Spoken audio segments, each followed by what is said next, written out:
A very warm good morning to all of you in this beautiful and glorious morning.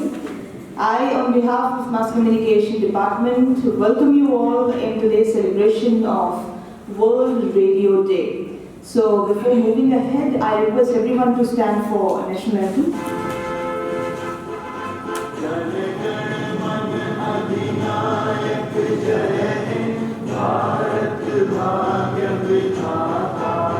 The 20th century has been one of the most important times in the scientific fields, with one of the fundamental of most important inventions, and that is radio. Each year, UNESCO celebrates World Radio Day by planning activities with broadcasters, organizations, and communities across the world. All over the world, this day has been celebrated. Also, there are public events and celebrations on the occasion of World Radio Day.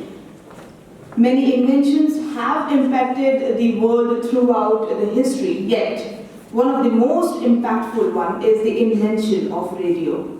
It provides many things, as we all know, the entertainment, the communication, and the easier access to information. And even after the advent of technology, it is still a central part of the society, especially of India. So ladies and gentlemen, on this particular day, we all have gathered here to celebrate the invention of one of the most fundamental and important invention.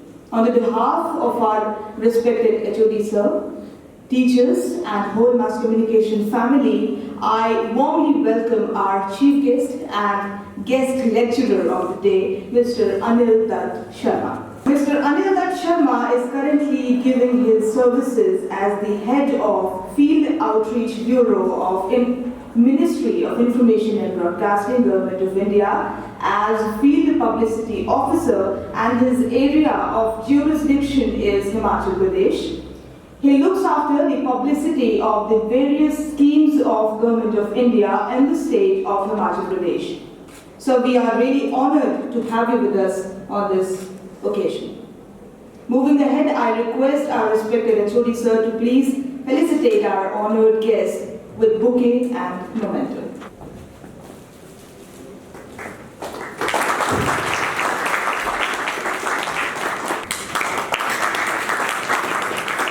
I welcome Mr. Anil Dutt Sharma. Please welcome sir with a huge round of applause. Thank you Smriti. सबसे पहले Uttaranchal university का बहुत बहुत शुक्रिया और आभार। और मैं जानता था कि सिन्हा जी भी यहाँ पर हैं, छोटी मेरे बहुत पुराने परिचित हैं। इनके जो ब्रदर थे हैं जो अमित, वो मेरे साथ पढ़ते थे मास कम्युनिकेशन। और स्मृति बहुत टैलेंटेड है, न्यूज़ रीडर रही हैं दूरदर्शन में, तब से जानती है। तो उनका मुझे कॉल आया कि सर वर्ल्ड रेडियो डे पे आप आ सकते हैं। तो लकीली मैं कल ही आया हूँ शिमला से, शिमला में मेरी पोस्टिंग है। तो बहुत अच्छा लग रहा है आप सबसे बात करते हुए वर्ल्ड रेडियो डे पे। बात करेंगे हम रेडियो से रिलेटेड। टॉपिक दिया गया है कि रेडियो का क्या रोल है एजुकेशन के मामले में और खासकर उत्तराखंड के मामले में।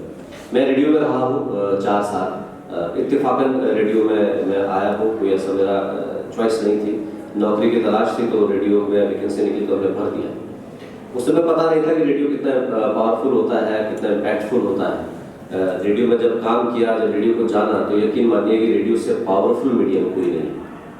अपनी बात को कहने के लिए, दूसरे की बात को सुनने के लिए और अपनी बात को बहुत सटीक तरीके से और सरल तरीके से बताने के लिए रेडियो से अच्छा माध्यम कोई हो नहीं सकता है। ये मैं इसलिए कह रहा हूँ मैं तजुर्बे से, क्योंकि मैंने काम किया है। मैंने काम किया है रेडियो में अरुणाचल प्रदेश में, ईटानगर में, नॉर्थ ईस्ट में। मैंने बॉर्डर एरियाज में काम किया है, जो इंडो तिब्बतन बॉर्डर जो है वहाँ पर मैं लोगों से मिला हूँ। उनसे मिल के, उनके लिए प्रोग्राम बना के, उनसे इंटरेक्ट करके, उनसे बातचीत करके मुझे ये एहसास हुआ कि रेडियो वाकई में एक बहुत सशक्त माध्यम है अपनी बात पहुँचाने का। आप में से कितने लोग रेडियो में जाना चाहते हैं? I am a student of first semester. Okay. And मेरे को आरजे बहुत मतलब आरजे को देखकर मेरे को बहुत वो होता है कि मतलब मैं लोगों से बात करूं रेडियो के मीडियम से। सो दैट्स वाई मैं रेडियो मीडियम में एक बार ट्राई ज़रूर करना चाहती हूँ।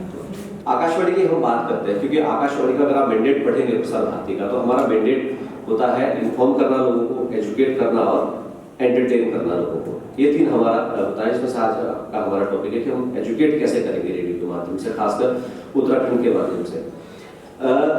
एक मिथ होता है हम सब में कि जब हम मास को मैं भी कर रहा था तो नया खून था, नई नई जवानी थी कि हम तो सीधा कॉलेज से निकलेंगे और सीधा पर्दे पे जाएंगे और माइक पे जाएंगे और हम जो है बहुत बड़े एंकर बन जाएंगे। ऐसा ही होता है स्मृति जी, है ना? लेकिन सच्चाई से कोसों दूर है। आपको एंकर बनने में, आरजे बनने में बहुत टाइम लगता है। It's not that easy. बहुत सारी चीज़ें मैटर करती हैं, एक्सपीरियंस मैटर करता है, तजुर्बा मैटर करता है। बट हाँ, अगर आपके अंदर लगन है, इच्छा है, सीखने की इच्छा है, तो आप बहुत अच्छे आरजे बन सकते हैं। आकाशवाणी में आरजे कंसेप्ट नहीं है, हमारे यहाँ अनाउंसर्स होते हैं, प्रेजेंटर्स होते हैं, कंपेयर्स होते हैं। आकाशवाणी में आरजे का कंसेप्ट नहीं होता, ये प्राइवेट फिल्म्स का कंसेप्ट है आरजे। सर जैसे टीवी जर्नलिज्म में हमने देखा है कि न्यूज़ में बायसनेस हो जाती है, गेट कीपिंग होती है। तो सर आपका क्या एक्सपीरियंस रहा है कि आप जब आकाशवाणी में काम कर रहे थे तो वहाँ पर किस तरीके की बायसनेस आपको देखने के लिए मिली है? आपको मतलब आपने कभी एक्सपीरियंस किया हो किसी तरह की बायसनेस का, कि कहीं गेट कीपिंग हुई इन्फॉर्मेशन के साथ? मैंने पहले बताया गवर्नमेंट न्यूज चैनल्स का काम है लोगों तक इंफॉर्मेशन पहुंचाना। न्यूज होनी चाहिए, व्यूज नहीं होनी चाहिए। आजकल व्यूज ज्यादा होता है। एंकर न्यूज नहीं बताता है, एंकर व्यूज बताता है। तो जब वो व्यूज बताएगा तो वो न्यूज तो रह नहीं जाती है। चमोली फ्लड्स आया तो वो प्राइवेट चैनल वालों को हल्ला मचा दिया, ये हो गया, सो हो गया। अगर आप दूरदर्शन की न्यूज देखेंगे तो उन्होंने फैक्चुअल खबर दी, इस समय ये हुआ, इतनी बॉडी रिकवर हुई, ये हुआ, बस। डिबेट शोज भी चले हैं, बट वो किसी पे लीपापोती नहीं करी गई। तो गेट कीपिंग नहीं होती है हमारे आकाशवाणी या डीडी की न्यूज में। हम सिर्फ इंफॉर्मेशन प्रोवाइड करते हैं, और इंफॉर्मेशन ऐसा प्रोवाइड नहीं करते, पूरा ठोक पीट के इंफॉर्मेशन प्रोवाइड करते हैं। ब्रेकिंग का कंसेप्ट नहीं है दूरदर्शन में कि हमने ब्रेक कर दी खबर, फिर बाद में देखा जाएगा जी गलत है तो खंडन कर देंगे, ऐसा नहीं होता है। ठोक पीट के खबर ली जाती है। कुछ बात हुई है तो उस एजेंसी को कॉल किया जाएगा कि ये खबर हुई है, हाँ जी हुई है, उसके बाद ही वो ऑन एयर होगी। सर हम जानते हैं कि हमारे देश में बीबीसी का बहुत बड़ा हाथ था रेडियो सेटअप करने में। सर थोड़ा सा हिस्ट्री जानना चाहूँगा, क्योंकि मैं 5th सेमेस्टर के स्टूडेंट हूँ और हमारे में रेडियो की इम्पोर्टेंस है वर्ल्ड हिस्ट्री में। और साथ ही साथ ये भी जानना चाहूँगा कि आज ऑल इंडिया रेडियो या आकाशवाणी और बीबीसी में क्या डिफरेंस मेनली देखा जा सकता है और कितना ज़्यादा चेंजेस आ गया है इतने समय में? देखिए, बीबीसी का हर संस्थान का फंक्शनिंग का और प्रेजेंट करने का बहुत अलग तरीका होता है। बीबीसी का जो मैंडेट है वो बीबीसी हमारा तो नहीं है, ठीक है, ब्रिटिश ब्रॉडकास्टिंग कॉर्पोरेशन है, तो लंदन में चलता है। उनका मैंडेट ये है कि वो सरकार के खिलाफ भी चलाते हैं चीज़ों को, वो रानी के खिलाफ भी चलाते हैं, क्योंकि वो रानी वहाँ पर रिपब्लिक हेड है। जैसे हमारा रिपब्लिक हेड प्रेसिडेंट है, वैसे रानी वहाँ पर हेड है। दूसरी बात यह है कि उनका मैंडेट थोड़ा अलग है, उनकी फाइनेंशियल स्टेबिलिटी अलग है, वो सरकार से पैसा नहीं लेते हैं, खुद चलाते हैं। आकाशवाणी का ये है कि सब कुछ सरकार दे रही है स्ट्रक्चर। दूसरी बात यह है कि बीबीसी लंदन के, इंग्लैंड के ज्योग्राफिकल कंडीशन, वहाँ की सोशल कंडीशंस इंडिया की सोशल कंडीशन से बहुत अलग है। इंडिया बहुत बड़ा है, यहाँ पर हर तरह के, हर मजहब के लोग हैं, ज्योग्राफिकल कंडीशन अलग है, कोई कहीं पहाड़ है, कहीं रेगिस्तान है, लोगों का मेंटल लेवल अलग है, उनकी चुनौतियां अलग है, हमारी चुनौतियां अलग है।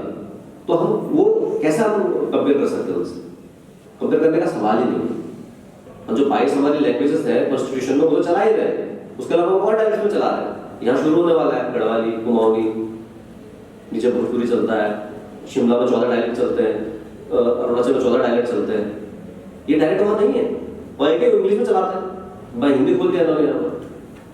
तो चुनौतियाँ अलग अलग है, हमारी चुनौतियाँ बिल्कुल अलग है। हमको कल्चरल एस्पेक्ट देखना है, हमको हर कल्चर को कैटर करना है, हम कल्चर सेवर भी हैं।